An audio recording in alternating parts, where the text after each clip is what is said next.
దేవుని యొక్క మహాకృపను బట్టి సిలువ ధ్యాన దినములు 28వ రోజు మనం 51వ కీర్తనను ధ్యానం చేస్తున్నాము.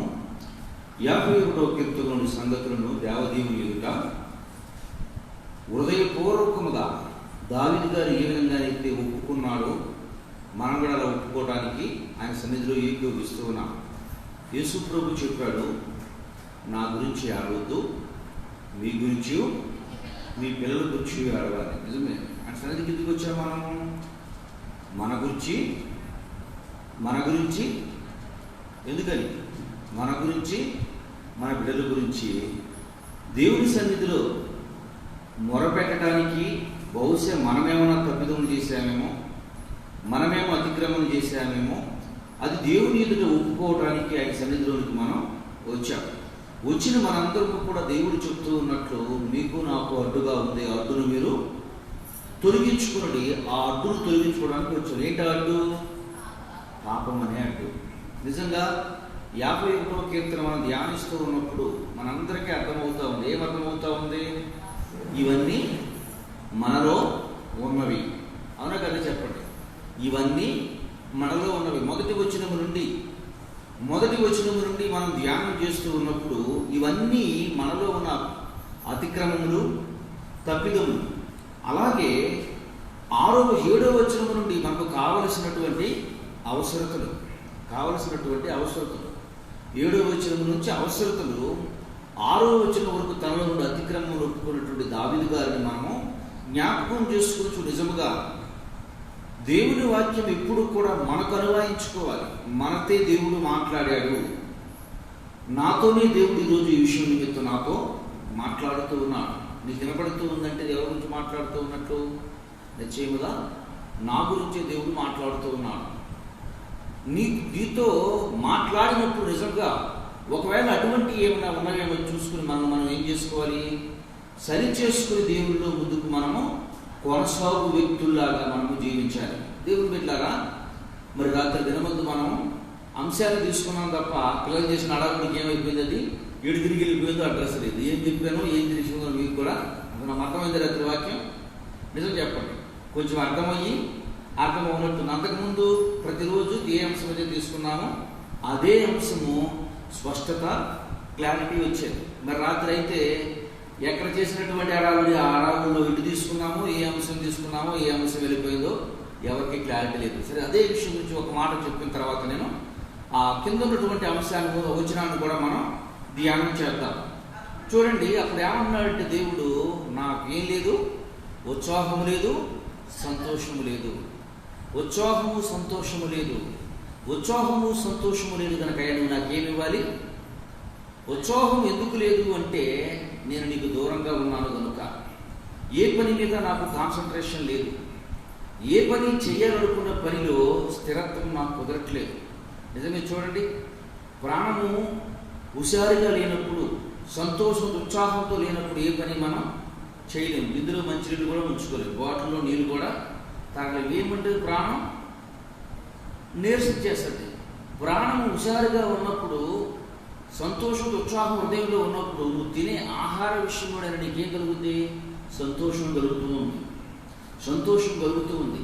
ఈ రెండు ఎందుకు దూరం అవుతుపోవటాన్ని బట్టి, ఉత్సాహము సంతోషము దూరం అవటాన్ని బట్టి ఆయన అంటూ ఉన్నాడు, అయ్యా నాకు ఉత్సాహము సంతోషము పుట్టిస్తే, ఏమన్నాడు కింద వచనం? నీవు విరిచిన అప్పుడు నీవు విరిచిన ఎముకలు. ఇదేంటి? దేవుడు ఎముకలు ఇస్తాడమ్మా? దేవుడు ఎముకలు ఇస్తాడా? దేవుడు ఎముకలు ఇస్తాడా? ఇస్తాడు. దేవుడు ఎముకలు ఇస్తాడు. విచిత్రంగా ఉంది ఈ ప్రార్థన. అదే దేవుడి గ్రంథంలో నమ్మకం. దేవుడు చెప్పాడు, మొట్టమొదటిగా తన రూపమందు తన పోలికలో ఎవరు చేశాడు? తనకు తన రూపములో తన పోలికలో నరును నిర్మించి యోధోను తోటను మొత్తం ఏం చేయమన్నాడు? కాయమని చెప్పాడు. యోధోను తోటను కాస్తూ ఉన్నప్పుడు మన జాగ్రత్తగా దేవుని వాక్యం మన సన్నిధిలో ఒప్పుకోవడానికి కాదు, కొన్ని ప్రార్థన చేసుకోవడానికి కూడా మనం సన్నిధిలోకి వస్తూ ఉన్నాం. మనము పాపములు, అతిక్రమములు ఒప్పుకున్నట్టు మాత్రమే కాదు, మనము కొన్ని ప్రార్థనలు చేయటానికి కూడా మనం దేవుని సన్నిధికి వచ్చాను. నేను చాలా మార్లు చెప్తాను, నువ్వు ప్రపంచాన్ని ఉద్ధరించొద్దు, నీ కుటుంబాన్ని దేవుడు నడిపించుకో చాలు. నీ కుటుంబాన్ని నువ్వు దేవుడు నడిపిస్తుంది దేవుడి నామానికి గొప్ప మహిమ. నువ్వు ప్రపంచాన్ని మొత్తాన్ని దున్నేసినట్టు, ప్రపంచం మొత్తాన్ని నువ్వు వెళ్ళి సువార్త చేయాల్సిన అవసరం లేదు. నీ కుటుంబం క్రమంలో ఉంచుకో దేవుడి సన్నిధిలో. నీ కుటుంబానికి దేవునికి భయభక్తులు నిలిపే వ్యక్తిగా, నీ కుటుంబం మొత్తం కొరకు దేవుని క్రమంలో బ్రతికే వ్యక్తిగా వారిని స్థిరపరచు. నువ్వు ప్రపంచం తర్వాత నీ ప్రపంచం జోలి. నేను చెప్తాను ఈ మాట ఎందుకని అంటే, మొట్టమొదటి దేవుడు నామానికి మహిమ రావాల్సింది ఎవరి కొరకు కోరుకున్నాడంటే, తన రూపంలో తన పోలికలో చేసుకున్నటువంటి నరుణ్ణి సృష్టించి తన ద్వారా దేవుని నామానికి మహిమ రావాలనుకున్నాడు. దేవుడు తన రూపంలో తన పోలికలో సృష్టించినటువంటి మానవుని ద్వారా మహిమ రావాలని కోరుకున్నాడు. అట్టి మానవుని భూలోకానికి దేవదేవుడు తీసుకుని వచ్చినప్పుడు సమస్త జీవరాశులను జతలుగా నియమించాడు. కానీ ఒంటరిగా ఏదో బాధలు హేళనతో ఏదో వేదనతో తను ఒంటరిగా కూర్చుంటూ ఉంటే దేవుడు తనకు ఆలోచన ఇతరకు కూడా సాగి అయిన సహాయాన్ని తీసుకురావాలి. అప్పుడు ఏం చేశాడు చెప్పండమ్మా? పక్కటెంపుని ఏం కొట్టాడు దేవుడు? ఎరగొట్టాడు. ఏం చేశాడమ్మా? పక్కటెంపుని ఏం చేశాడు? ఇప్పుడు ఈయన చేసే ప్రార్థన ఏంటి? తన భార్య సంతోషం లేదంట. ఈయన చేసే ప్రార్థన ఏంటి? ఎందుకు సంతోషం లేదు? ఎవరు కనిపెట్టారు అది? నిజమైనటువంటి క్రైస్తవుడు, నిజంగా దేవుని సన్నిధిలోకి వచ్చే క్రైస్తవుడు, దేవుని యందు భయభక్తులు కలిగే క్రైస్తవుడు తన సుఖం మాత్రమే తాను చూసుకోడు, తన ఇంటి వారిని బాగుగా, ఎక్కడ బైబిల్ ఈ మాట, ఏలువాడై ఉండును. ఎవరు వెళ్తారంట? నిజముగా దేవుని వాక్యాన్ని తెలుసుకున్నటువంటి వ్యక్తి, నిజముగా దేవుని సన్నిధిలో నడిచే వ్యక్తి, నిజముగా దేవునితో మాట్లాడే వ్యక్తి, దేవుని మాటలు వింటున్నటువంటి వ్యక్తి, దేవుని గ్రంథము దేవుని వాక్యం తెలియజేస్తుంది. దేవుని బిడ్డలారా, తన కుటుంబాన్ని బాగుగా ఏలువాడై ఉంటాడట. తన కుటుంబంలో ఎవరికి ఏ అక్కరగా ఉందో, ఏ అవసరత ఉందో ఎప్పటికప్పుడు వారిని ఏం చేస్తాడు? ఆ అక్కర్ల అవసరతలు తీర్చే వ్యక్తిగా ఉంటాడు. మరి ఎందుకు పాస్టర్ గారు సంఘం మొత్తాన్ని నీ భర్తని నీ భార్యని ఎందుకమ్మా ప్రార్థన తీసుకురామంటారు? దేవుడు ఏం చెబుతున్నాడో వారికి క్లారిటీగా అర్థం అవటానికి, వారికి స్పష్టత రావటానికి.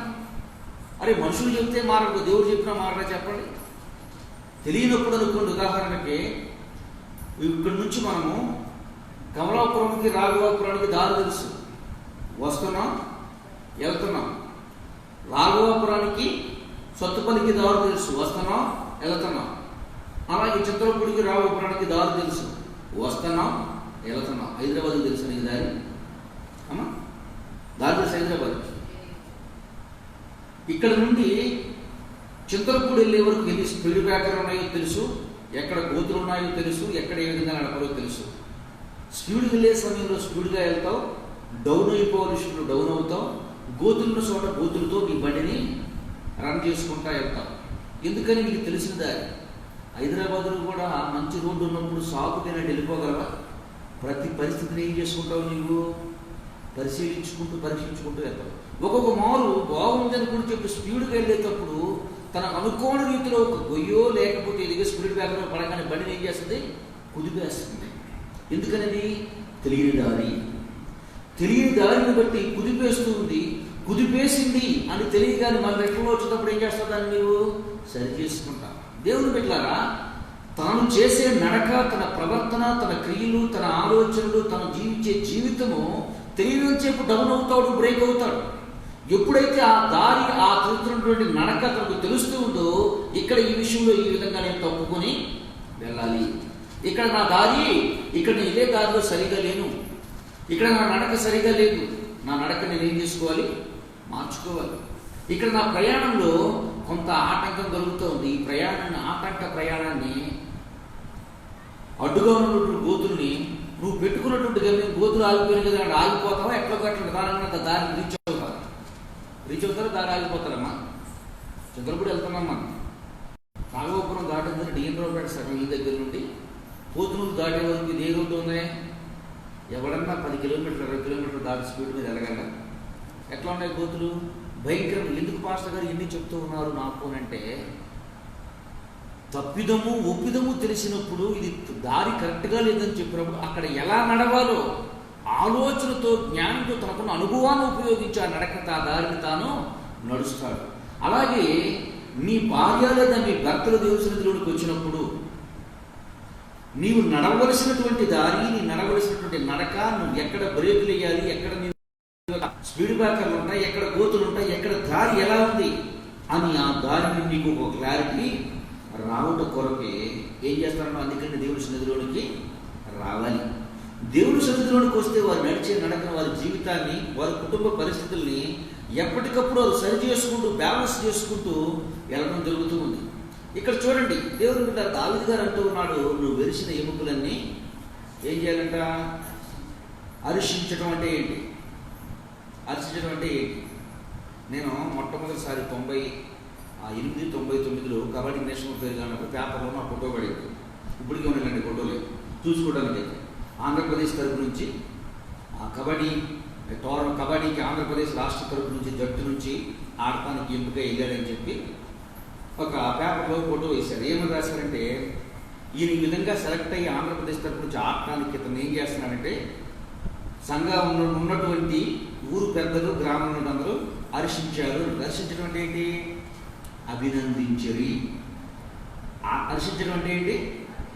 ఇప్పుడు ఈయన ఏం కోరుకుంటున్నాడు? ఈయన ఏం కోరుకుంటున్నాడు? నువ్వు ఇరిచిన ఎముకలు ఏం చేయాలి? నన్ను హర్షించాలి. నువ్వు ఇరిచినటువంటి ఎముక, నాలో నుండి కదా వచ్చింది నా భార్యని, నాలో నుండి కదా వచ్చింది నా భార్య. అర్థమవుతున్నా నా మాట మీకు? నాలో నుండి కదా వచ్చినటువంటి నా భార్య నన్ను చూసి ఏమించాలి? అభినందించాలి. అభినందిద్దాము అంటే నా వైపు చూసి నా మొహమే ఎలా ఉంది? ఓపిక లేదు నా దగ్గర, సంతోషం లేదు నా దగ్గర. మీ భర్త ఏడుగుట్టు మొహంతో ఉంటే రాగానబ్బా బాగా ఏడుగుట్టుగా ఉన్నావు, ఇలాగే ఉండని సంతోషిస్తారమ్మా? నువ్వు పెట్టినటువంటి అన్నం తినకుండా ఇంత దరిద్రంగా ఉంది అని చెప్పి మొహాన్ని ఇచ్చిలేకపోతే అబ్బా ఇలాగే ఉండాలి నా భర్తను కోరుకుంటారా? ఈయన అడిగేది ఏంటిది? అయ్యా నా ఎముకలు ఇరిగిపోయి ప్రభా, నువ్వు ఇచ్చినటువంటి ఎముకలను చూసి నా భార్య నన్ను చూసి ఏం చేయించాలి? ఏం చేయాలి? ఆనందించాలి. దేవుడు బిడ్డలారా, దేవుడు మొట్టమొదటిగా మీకు ఎందుకు ఈరోజు ఈ మాట చెప్తూ ఉన్నాను అంటే,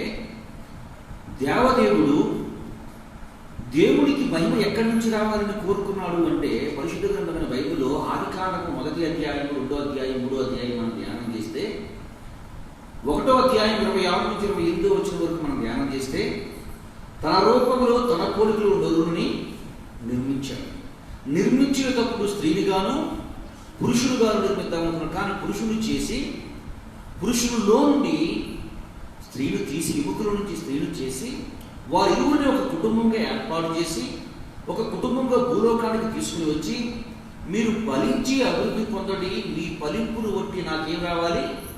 మహిమ రావాలి. ఇంకా బైబిల్ మాట, మీరు ఫలించడం వల్ల తండ్రి నామానికి మహిమ వచ్చింది. మీరు ఫలించడం వల్ల మీ కుటుంబంలో ఆశీర్వాదకరంగా ఉండటాన్ని బట్టి ఏం రావాలి? నాకు మహిమ రావాలి.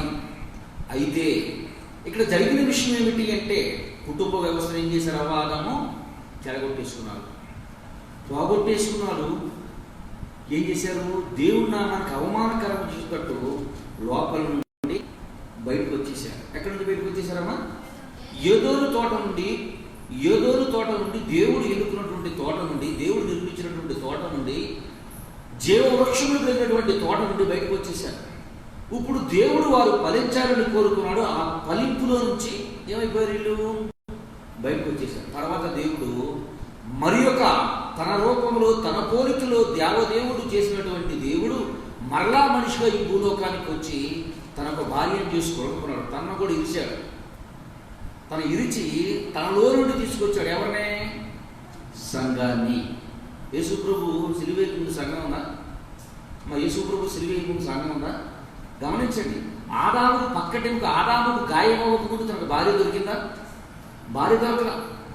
యేసు ప్రభుకి గాయం అవ్వకముందు సంఘం ఉందా? సంఘం లేదు. గాయమైన తర్వాతే ఆయనకి సంఘం దొరికింది, గాయమైన తర్వాతే ఈయనకి భార్య దొరికింది. దేవుని బిడ్డలారా, ఆ విషయాన్ని మనం జాగ్రత్తగా పరిశీలించుకోలేనట్లయితే, ఈ మాట్లాడే మాటకి నేను చెప్పేదానికన్నా మీకు సంబంధం ఉందంటే 100% సంబంధం ఉంది. ఏంటి ఆ సంబంధం అంటే, ఒకసారి మనం దగ్గర పెట్టి చూసుకుంటే, దగ్గర పెట్టి జాగ్రత్తగా పరిశీలిస్తే ఈయన అంటున్నాడు, అయ్యా నా అతిక్రమాలు మొత్తం తుడిచివేయమని చెప్పి 6వ వచనం వరకు ఒప్పుకున్నటువంటి ఆయన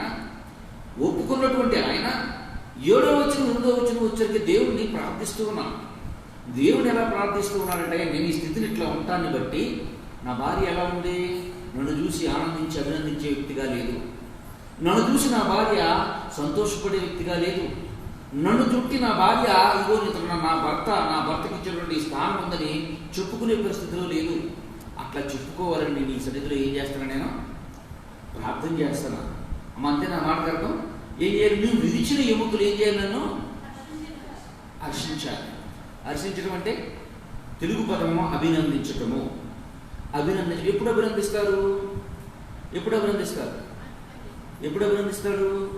నువ్వు గొప్ప పని చేసినప్పుడు, నువ్వు చేసే పనుల్లో లోకం దృష్టిలో కానీ లోకుల నుంచి కానీ నీవు ఎవరికి హాని చేయమని చెప్పినప్పుడు, నీ ద్వారా ఏమీ చెడు జరగట్లేదని చెప్పినప్పుడు, అమ్మ నీ భర్త అనుకుంటా, నీ భర్త అమ్మ తాగాడు పడిపోయాడు అని భార్య అబ్బా బలి చేసిన నా భర్త అని చెప్పి ఇంటికి వచ్చి ఏం చెప్తామా?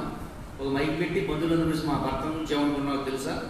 పుల్లిపితే దింపడం, అక్కడ తాగి పడిపోతే కుక్కలు కూడా పక్క నుంచి బూతులు అవుతాయి. అబ్బా నా భర్తకున్న క్రెడిట్ ఏదమ్మా చెప్పుకుంటుంది. అమ్మ ఈ భార్యనా? అమ్మా లేదా బయటికి వెళ్ళాలనుకోండి, అమ్మ నా భర్త బయటికి వెళ్ళి తిరగడు తెలుసా? మాట్లాడకపోయినా మాట్లాడి తను తిని వస్తాడు తెలుసు నీకు. నా భర్త ఎవడు సైలెంట్గా ఎవడో మాట్లాడకపోయినా ఆడు వెళ్ళి వాడితో మాట్లాడించి వాడు మాట్లాడితే తను తిని వస్తాడు నా భర్త. సంతోషం ఉంటారు మా భర్తకి. భార్యకి సంతోషంగా ఉంటుందా? నా భర్త సంగతి ఏంటో తెలుసు మీకు? ఎక్కడ గొడవ ఉందన్నా నా భర్తను చూసి కనుక్కోవాలమ్మా. నేను ఎక్కడైనా సమస్య వచ్చిందనుకోండి, మొట్టమొదటి సమస్య అడగడం, నా భర్త ఎక్కడ ఉన్నాడు, నా భర్త పక్కన ఉన్నాడు, అందుకే ఈ సమస్య వచ్చింది అని చేసుకుంటాడు. భార్య సంతోషిస్తుందమ్మా? ఎప్పుడు సంతోషిస్తుంది భార్య? ఎట్లాంటి వాడు బైబిల్లో ఒకడు ఉన్నాడు తెలుసా మీకు? అతను పిచ్చోడు కాదు, యోధా గోత్రానికి చెందినవాడు. మొదటి సమూయేలు గ్రంథము 25వ అధ్యాయం ఒకసారి చూడండి. ఎటువంటి వాడు తన భర్త? మొరటివాడు, పేరు నాబాలు. చూడండి అమ్మా, ఆ 3వ వచనం నుంచి చూడండి. అతని పేరు నాబాలు, అతని భార్య పేరు అబిగాయిలు. ఈ బుద్ధి సుబుద్ధి గలదై రూపసి అయి ఉండెను. అయితే మోటవాడు ఇప్పుడు చెప్తాను, నీ భార్యకు సంతోషం ఉంటుందా? ఎటువంటి అంటే ఈయన మొరటివాడు దుర్మార్గుడు. ఎవరు? యోధా గోత్రానికి చెందినటువంటి నాబాలు. ఎందుకు మొరటతనం చూపిస్తున్నాడు? ఎందుకు దుర్మార్గం చూపిస్తున్నాడు? తనకు మందుంది, తన మందును కాసే కాపరులు పొలంలో ఉన్నారు. ఆ మందును కాసే కాపరుల చుట్టూ ఒక వ్యక్తి వాడు కాపుదలగా ఉన్నాడు. ఎలా కాపుదలగా ఉన్నాడు అంటే, గొర్రెలు కాసేవారు తెల్లవారు నిద్ర మేలుకొని ఉండగలరా? పగల మొత్తం కాపలా కాస్తున్నారు. రాత్రి అయ్యేసరికి వచ్చి ఎప్పుడో కొంచెం పుడుగు తీస్తున్నారు. చుట్టూ సింహాలు వస్తున్నాయి, ఎలుగుబంట్లు వస్తున్నాయి, తోడేళ్ళు వస్తున్నాయి. భయంకరమైనటువంటి శత్రు సమూహం వచ్చి దోసుకుపోతుంది. అయితే వీళ్ళు, ఈ కాపరులు పొగులంతా కష్టపడి పనిచేసి, పొగులంతా ప్రయాసపడి, పొగులంతా కష్టంతో ప్రయాసతో తిరిగి వచ్చి వీళ్ళు పడుకోగానే, వీళ్ళు నిద్రించగానే వేరే వ్యక్తులు వచ్చి ఆ కాపరుల చుట్టూ, ఆ గొర్రెల మంద చుట్టూ వీరు కాపలా కాస్తా ఉన్నారు, నిత్యము కాపలా కాస్తా ఉన్నారు. చూడండి, అంత కితము కంటే ఒక గొర్రెను పోగొట్టుకోలేదు, తన ఆస్తిలో చిన్న సిల్లి గవ్వ కూడా నష్టం జరగలేదు. అయితే ఆ వ్యక్తులు అంటున్నారయ్యా, ఆ వ్యక్తుల నుంచి కొందరు వెళ్ళి నాబాలు దగ్గరికి చెప్తున్నారయ్యా, మీ మందుల చుట్టూ మేము కాపుదలగా ఉన్నాం, మీ మందుల చుట్టూ మేము కాపులా కాస్తా ఉన్నాం, మీ కాపరిని అడిగితే చెప్తారు, తోడేళ్ళు మీ మధ్యకి రానివ్వటం లేదు మేము, సింహాలను మీ మధ్యకి రానివ్వటం లేదు మేము, దొంగలు వచ్చి మిమ్మల్ని దోసుకోని పోనివ్వట్లేదు మేము, నిత్యం వారికి కాపుదలుగా పగలు రాత్రి పచ్చిక గల మేకతో వాళ్ళు మేము మేపుతూ ఉన్నాము, మేపే చుట్టూ కాపుదలుగా ఉన్నాము, ఇంత కాపుదలుగా ఉన్నాము కదయ్యా, మాకు కూడా మీరు కొంత సహాయం చేసి మమ్మల్ని మీరు కొంతకాలం ఆదుకోనండి అని ఒక వర్తమానం తీసుకెళ్ళారు. ఒక వర్తమానం తీసుకుని వెళ్ళాడు. అయితే ఈ వ్యక్తి అంటూ ఉన్నాడు, మొరటివాడు, దుర్మార్గుడు అంటూ ఉన్నాడు. ఏమంటూ ఉన్నాడు అంటే, నేను ఎక్కడ నుండో ఆదరణ లేక, జనాలు లేక, ప్రజలు లేక నీవు నా దగ్గరికి వచ్చి మా మధ్య ఉంటూ నన్నే అడుగుతూ ఉన్నావా, నేను ఏమి పెట్టకపోమన్నాడు. ఏమి పెట్టను, పో ఎన్ని చెల్లిపోమన్నాడు. అయితే ఈ వర్తమానం తీసుకెళ్ళి తనకి ఇచ్చాడు. ఈ వర్తమానం తీసుకెళ్ళి ఆ సమాచారం తనకు తీసుకుని వెళ్తారు. తీసుకుని వెళ్తే అక్కడ కాపలా కాసే కాపురులు గబాగబా ఇంటికి వచ్చేసి, త్వరపడుతూ ఇంటికి వచ్చేసి నాబాలు యొక్క భార్యన అబిగాయిలతో చెప్తున్నారమ్మా, దావీదు సైన్యము సమూహం మొత్తం కూడా మేము రాత్రికాలం కానీ పగటి కాలం కానీ మేము చేసే పనుల్లో, మా ప్రయాసంలో వాళ్ళు మాకు తోడుగా ఉంటున్నారు. తోడేళ్ళు రానివ్వట్లేదు, గుంటనక్కల దగ్గరికి జారనివ్వట్లేదు, సింహాలు రానివ్వట్లేదు, శత్రుముఖం రాకుండా మాకు కాపుదలుగా ఉండి దడిగట్టినట్లు జీవిస్తున్నారు. అటువంటి వాడికి సహాయం చేయటం న్యాయమేనమ్మా అన్నాడు. చూడండి, ఈ మాట చెప్తూ ఇంకో మాట చెప్పాడు. ఏమని చెప్పాడంటే, అయ్యా అమ్మా, దావీదు అనే వ్యక్తి చాలా మంచివాడమ్మా, చాలా గనుడమ్మా, గొప్పవాడమ్మా, నుంచి యుద్ధం చేసి యుద్ధ నేర్పడిగా ఉన్నటువంటి వ్యక్తి. ఆ వ్యక్తి సహాయం అడిగితే తనతో ఉన్న వారికి ఏదో కొంచెం పోషణ కొరకు కొంచెం ఇవ్వమని చెప్తే, నా యజమానుడు మీ భర్త వాళ్ళు ఏం చేస్తున్నాడు, త్రొంచనాడుతూ వెన్నికి లేకుండా బయటకు పో దుర్మార్గుడా అన్నాడు అమ్మా. ఆయన సామాన్యుడు కాదమ్మా, 6 మూరల జానడైనటువంటి గొల్యాతుని సంహరం చేసేసాడు, భయంకరమైనటువంటి సింహాన్ని చీల్చివేశాడు, ఎలుగుబంటుని చంపేశాడు. అటువంటి వ్యక్తి నీ మీద యుద్ధానికి వస్తున్నాడమ్మా, జాగ్రత్త అంటే. తన భార్య ఏం చేసిందంట, ఇతడుకు పేరుకు తగ్గినట్టు ఇతడు సరైనటువంటి, ఇటువంటి భార్యలే కదమ్మా ఉండేది. దేవుడు ఎరగినటువంటి కుటుంబాల్లో, దేవుడు తెలియనటువంటి కుటుంబాల్లో భార్య ఏమో ప్రార్థన చేసుకుంటామంటది, భర్త ఏమంటాడు, ఒకవేళ దేవుడి సన్నిధిలోకి వస్తూ కూడా ఎందుకులే దేవుని విషయంలో అశ్రద్ధ చేస్తూ, దేవుడి పనులు అశ్రద్ధ చేస్తూ ఉంటే వాళ్ళు ఎవరు జరిగిపోతారు చెప్పండి? నాబాలు జరిగిపోతారా? నాబాలు స్వభావం కరెక్ట్ అవుతారా? నాబాలుకి ఇటువంటి స్వభావం, అటువంటి స్వభావం లేనటువంటి వ్యక్తులే బ్రతుకుతారా? అదే లక్షణాలు జీవిస్తారా? ప్రార్థనకు వచ్చే వ్యక్తులు మాత్రమే కాదు, ప్రార్థనలో జీవించే వ్యక్తులు మాత్రమే కాదు, ఏదో నేను భర్తనైపోయాను, నేను భార్యనైపోయాను అనుకుంటే మాత్రమే సరిపోదు కదా. దేవుని వాక్యం తెలియజేస్తూ ఉంది, నీ కుటుంబాన్ని నీవు బాగా ఏం చేయాలి, ఎలాలి. నీ కుటుంబాన్ని నీవు బాగా వారికి ఎప్పుడు ఏది, ఏ సమయానికి ఏది అవసరం అవుతుందో ఆ సమయానికి అక్కర్లు ఏం చేయాలి, నీవు వారిని పోషించాలి. ఇక్కడ దావీదు గారు అదే చేస్తూ ఉన్నాడయ్యా, నా భార్య ఎవరిలో లెక్కేస్తున్నాను కూడా, నా బాల్లో లెక్కేస్తుందయ్యా.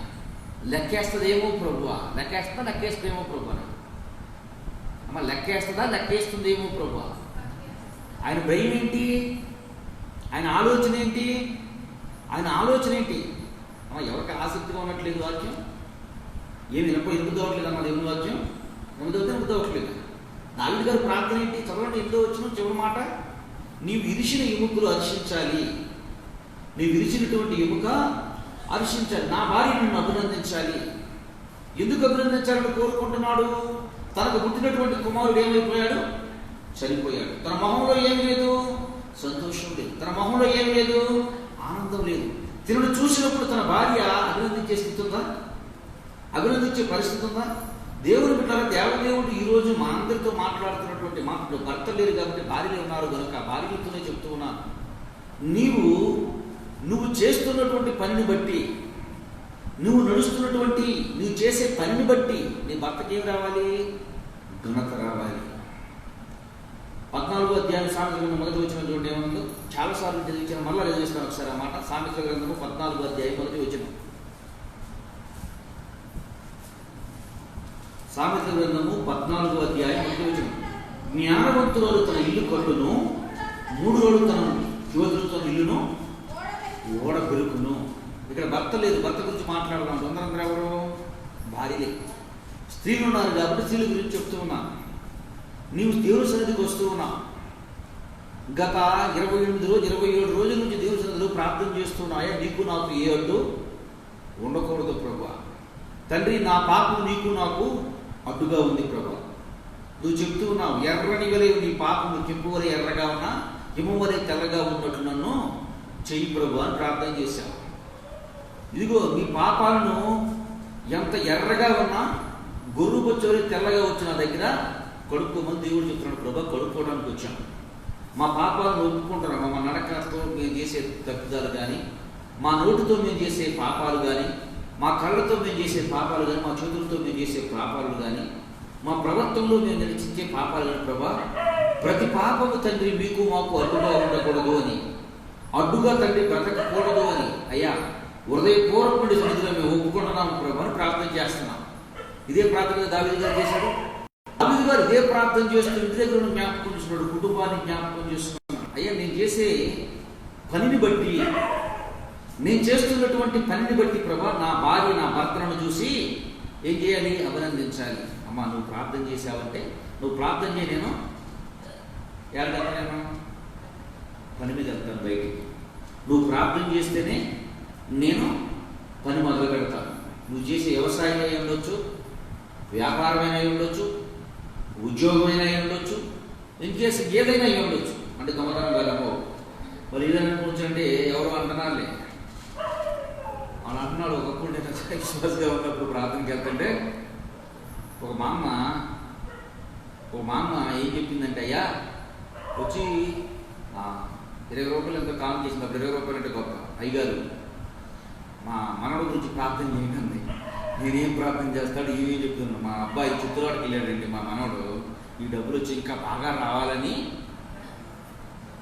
ఇక్కడికి వచ్చి కొత్తలో ఒక ఆయన అన్నాడు, నేను కోడి పందాలకి వెళ్తున్నాను, నా గురించి ప్రార్థన చేయమన్నాడు. ఏం చెప్పండి నేను పెద్దానికి ప్రార్థన చేయమనంటే, నీ భర్త అయ్యా నేను రేపు నుంచి నాకు ఈతలకం దిద్దు పంపించమ్మా, మరి నేను బయలుదేరి వెళ్తున్నాడు ఈతలకం దిద్దుతారమ్మా. యెహోవా నామం వ్యర్థంగా రుచించువా నాయన, నిర్దోషిగా నీ దేవుడిని యెహోవా నామం ఏం చేయకూడదు, మనం వ్యర్థంగా వాడకూడదు. ఎదుటి వ్యక్తి దగ్గర నుంచి తోసుకునే దాని గురించి మనం వాడకూడదు. మాస్టర్ గారు మీరే ప్రార్థన చేయమని చెప్పారు, రేపు పొద్దున మా భర్తను నేను చేస్తాను, వేరే తిలకం దిద్దు బయటికి పంపిస్తాడు ప్రార్థన. ఆ ప్రార్థన దేవుడు వినడం కాక మళ్ళీ ఏం తీసుకొస్తాడు? ఒంటి మీదకి శాపం వస్తుందంట. దేవుని వాక్యం తెలియజేస్తుంది, నీవని నీ పొరుగువాన్ని ప్రేమించు, నీ పొరుగువాన్ని దేనిని మీరు నిశ్చయముగా నీ కష్టార్జితం నీవేమవుద్దంట, కష్టాభివృద్ధి మొట్టమొదట కొద్దిగా ఉన్న కాలక్రమేణా ఏమవుతుంది? మహావృద్ధి అవుతుంది. మహావృద్ధి నిజమే కదా. అప్పుడు సుమారు 90, 85, 86, 87 సంవత్సరాల్లో వ్యవసాయం చేసుకునే కుటుంబాలు, అప్పుడు క్రీస్తుని అంగీకరించినటువంటి కుటుంబాల్లో వారు కొంచెం పూజగా ఒక ఎకరం ఎకరం భూములు కొన్నారు. వారు ఎకరం ఎంత అయింది? మహావృద్ధులను తీసుకొచ్చాయి. ₹1 2 కోట్ల రూపాయలు భూములు కూడా ఉన్నాయి దేవుడు పెట్టారు. ఎందుకు చెప్తున్నారంటే, నీకు కొంచెంగా ఉన్న దేవుడు ఇచ్చే నీ కష్టాన్ని ఏం చేస్తాడు? దేవుడు క్రమక్రమంగా వృద్ధులను తీసుకుని వస్తాడు. మీరే కదా పాస్టర్ గారు ప్రార్థన చేయమని చెప్పారు, అందుకని మా భర్తను యుద్ధానికి పంపిస్తున్నాను, నేను యుద్ధానికి పంపించేస్తున్నా, చేతిలో కోడి పుంజు పెడుతున్నాను, ప్రార్థన చేస్తున్నాను. ప్రభా మా కోడి పుంజు ఎగురుతున్నట్టే పక్క కోడి పుంజు ఏమైపోవాలి? ఏమైపోవాలమ్మా? ఒకే దెబ్బకి తగిలేదు కింద పడిపోవాలి ప్రభా. అలాంటి 7 పందాలు ఒకే రోజు పడవాలి ప్రభా. నేను ప్రార్థన చేస్తున్నా, యేసయ్య నామములో ఈ ప్రార్థన చేస్తే దేవుడు అంగీకరించడం. ఈ ప్రార్థన దేవుడు చెప్పింది కాదు, నీవు కష్టపడి కష్టార్జితంతో. ఎందుకంటే ఆ మామ చెప్తే నాకు నవ్వు వస్తుంది. ఇక్కడికి వచ్చిన తర్వాత ఈ వ్యక్తి అన్నాడు, అయ్యా నేను ప్రార్థనకి వెళ్తాను, కోడి పుంజు తీసుకెళ్తాను, నా కోడి పుంజు పడవాలని ప్రార్థన చేయండి. నేనేమన్నాను? ఇటువంటి ప్రార్థనలు మా దేవుడు చెయ్యమని చెప్పలేదు. ఇటువంటి ప్రార్థనలు మేము చెయ్యము. చేయడానికి దేవుడు మనం నియమించలేదు. దేవుడు ఏం చేసినాడు? నీ పొరుగు అని దేన్ని ఆశించుద్దానని చెప్పాను. 2 రోజులు గురుగా ఉన్నాడు. సరే, తర్వాత దేవుడికి స్తోత్రం. సరే, ఇప్పుడు వాక్యంలోకి వెళ్దాం. చూడండి, ఇక్కడ స్త్రీలైనటువంటి మీరు మీ కుటుంబాన్ని, మీ బిడ్డల విషయంలో, మీ బిడ్డలు చేసే ప్రయత్నాల్లో, చదువుల్లో, జ్ఞానంలో ఎవరు సంతోషించాలమ్మా? నీ బిడ్డలు వచ్చి నిన్ను చూసి, అబ్బా మా అమ్మ ప్రార్థన చేసింది. నీ భర్తనని, నా భార్య ప్రార్థన చేసింది. ఇదిగో నాకు ఏదైనా సమస్య వచ్చిందనుకోండి, నా భార్య ఉంది, లేదా నా భర్త ఉన్నాడు, నా భర్త జవాబు వచ్చే వరకు దేవుడి సన్నిధిని, దేవుని పాదాలను వదిలిపెట్టడు. ప్రార్థన భయం వచ్చిందా, బాధ వచ్చిందా, కష్టం వచ్చిందా, రోగం వచ్చిందా, ఇబ్బంది వచ్చిందా, ఏమొచ్చింది? ఏదన్నా రాని ఏం చేయాలి?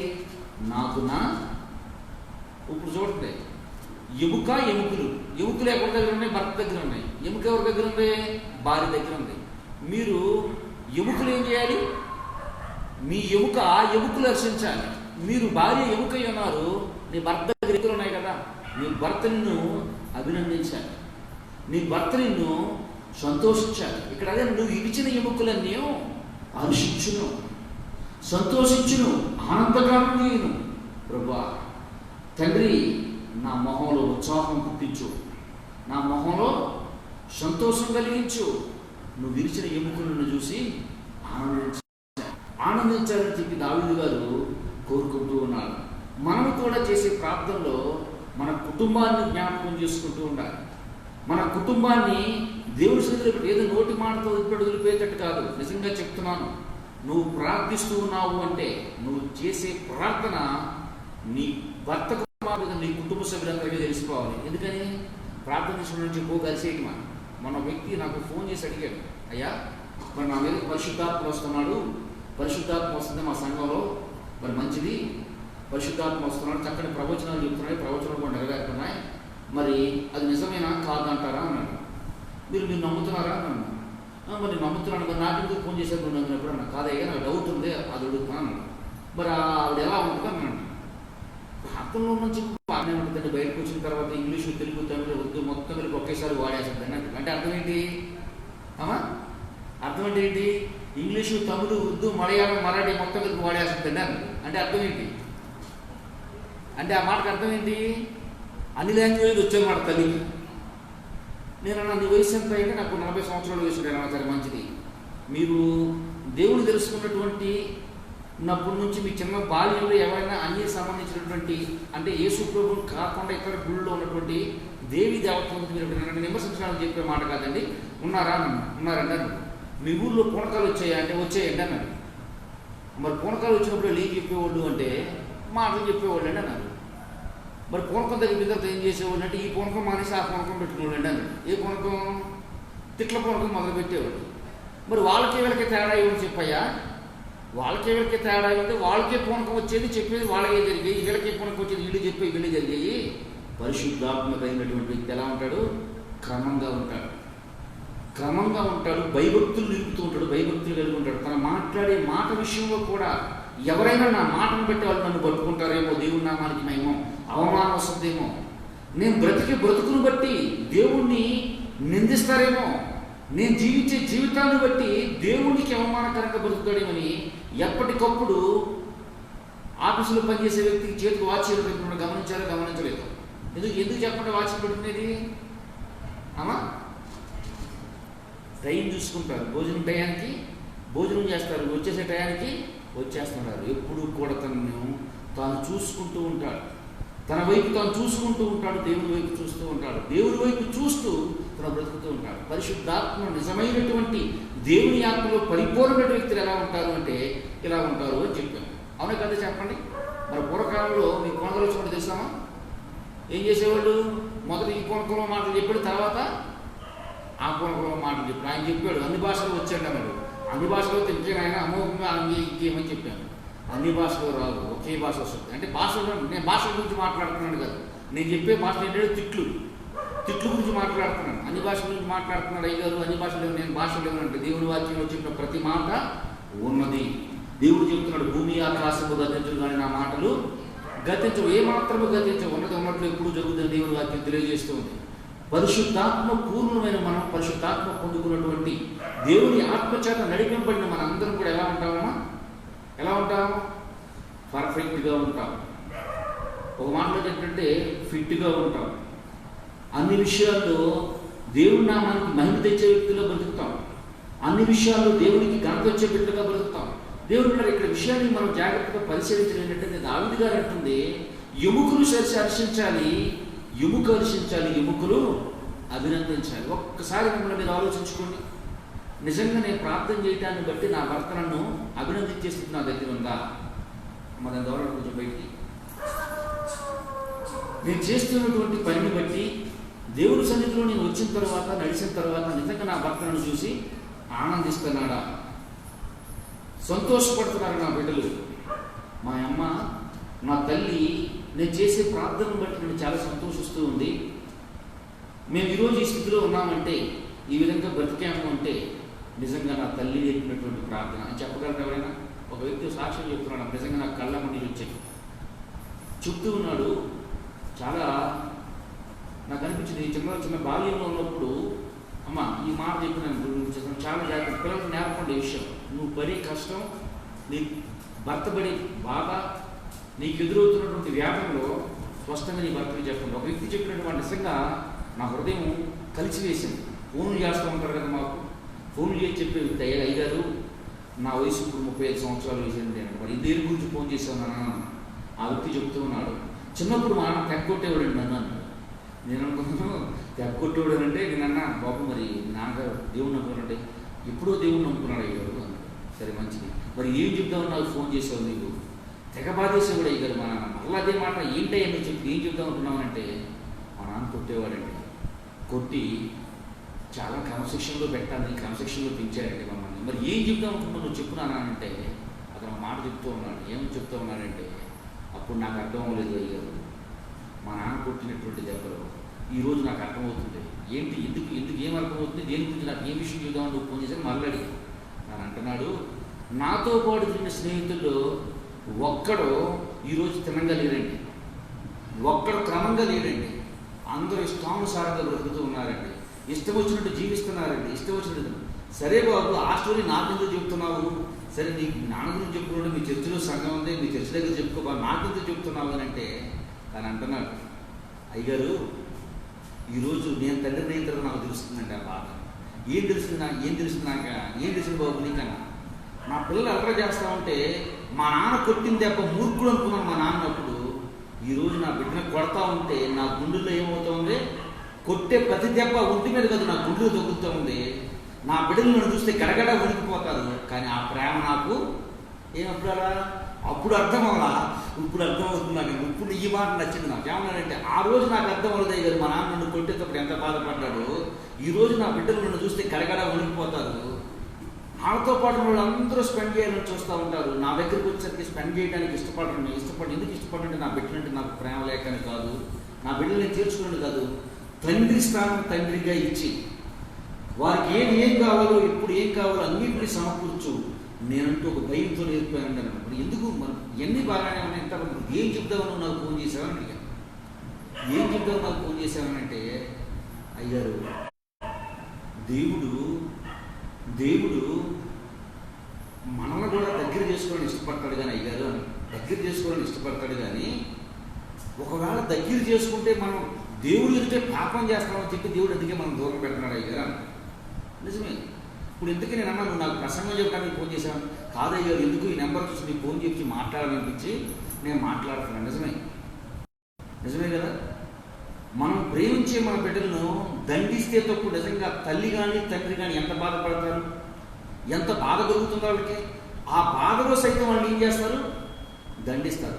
అలా దండించకపోతే వాళ్ళ ఆలోచన ఏంటమ్మా, ఎక్కడ చెడిపోతారో అని. దేవుని బిడ్డలారా, ఈరోజు కూడా దేవుడు నీతో నాతో మనందరితో స్పష్టంగా మాట్లాడుకో మాట ఏంటి అంటే, మనం ఇంతగా ఎందుకు దేవుని సన్నిధిలోకి వచ్చి ఈ విధంగా నడుస్తున్నామంటే, మనము పొరపాటును లోకంలో పడకూడదు, లోకంలో బ్రతకూడదు, లోకంలోకి వెళ్ళిపోకూడదని దేవుడు చిన్న సమస్యలు మన జీవితంలో, చిన్న బలహీనతలు మన జీవితంలో, చిన్నటువంటి ఆర్థిక ఇబ్బందులు, ఆరోగ్యాలు మనకు కలిసినప్పుడు మనము గుర్తించేది ఏమిటి అంటే, దుర్మార్గంగా దేవుని విషయంలో ఏదో దేవుని తప్పుగా, దేవుని విషయంలో దేవుని ఏదో ఎందుకు పట్టించుకోవట్లేదు, క్రమంగా శ్రద్ధకి వెళ్తానని ఒక ఆలోచన మనం కలిగి ఉంటాం తప్ప, వీళ్ళు పూర్తిగా నా మీద డిఫెండ్ అయి ఉంటారా లేదా, పూర్తిగా నన్ను అనుసరిస్తారా లేదా, నా మీద ఆడుకుని బ్రతుకుతారా లేదా. చూడండి, అదే బిడ్డకు జ్వరం దగ్గరికి ఎవరు అల్లాడిపోతారు, కొట్టిన తండ్రి ఎంతగా అల్లాడిపోతారో చూడండి. నేను చెప్పవచ్చే విషయం ఏంటి అంటే, మీ అందరికీ ఈ రోజున తల్లివైన నీవు తల్లిగా ప్రేమించు, తల్లిగా పెట్టి క్రమశిక్షణలో పెట్టకపోతే లోకం భయంకరమైనటువంటి స్థితిలో ఉంది, భయంకరమైనటువంటి పాపంలో ఉంది.